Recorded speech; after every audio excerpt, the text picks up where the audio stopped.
कोणत्याही परिस्थितीमध्ये दिल्लीत काबीज करायची हा भारतीय जनता पक्षाचा, खास करून प्रधानमंत्री नरेंद्र मोदी, गृहमंत्री अमित शहा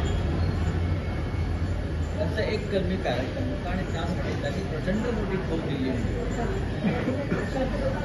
10 वर्ष केजरीवाल यांचं राज्य तिकडे होतं. त्यांच्या कारभाराविषयी टीका टिप्पण्या बऱ्याच होत आहेत, पण लोकांनी त्यांना 10 वर्ष निवडून दिली.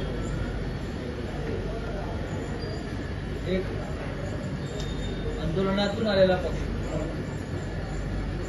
लोकांनी सत्तेवर बसवला, त्यांनी त्यांच्या पद्धतीनं काम करण्याचा प्रयत्न केला. पण शेवटी ही जी काय महाशक्ती आहे, सत्ता, पैसा, यंत्रणा, त्याच्यापुढे या वेळेला त्यांच्या जीवावर लागू शकतात.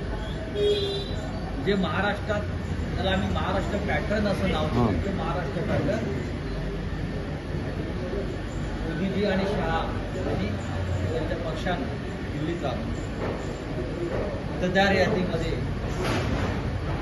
बाहेरची नावं बसवणं आणि त्या भागात आपला नक्की विजय मिळेल किंवा मताधिक्य मिळेल, त्या मतदार याद्यातून हजारो नावं गायब करणं, हे महाराष्ट्रात सुद्धा झालं, त्याला नंतर लक्षात आलं. असे सगळे उपक्रम राबवले. एका घरातून 300, 400 नावांची नोंदणी मतदार यादीत झाली. जी ब्रिटिश दिल्लीमध्ये बंगले आहेत ते रिकामे आहेत, त्या बंगल्यात कोणी राहत नाही, अशा बंगल्यात आणि केजरीवाल साधारण 1500 मताने 1200 आणि त्यांच्या भागा मतदारसंघामधल्या अनेक बंगल्यांची साधारण 200, 300, 900, 300 मतांचे नोंदणी झाले. हे तिथले रहिवाशी नाही.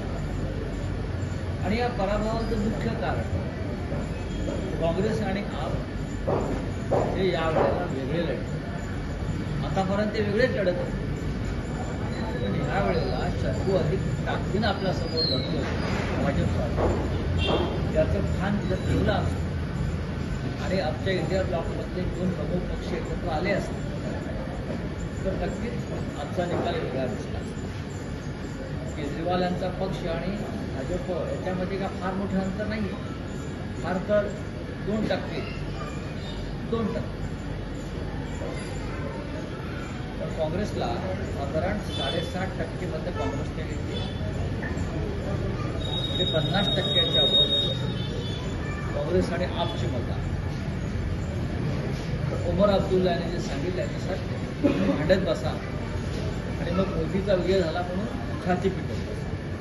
बाकी मला याच्यात काही म्हणायचं.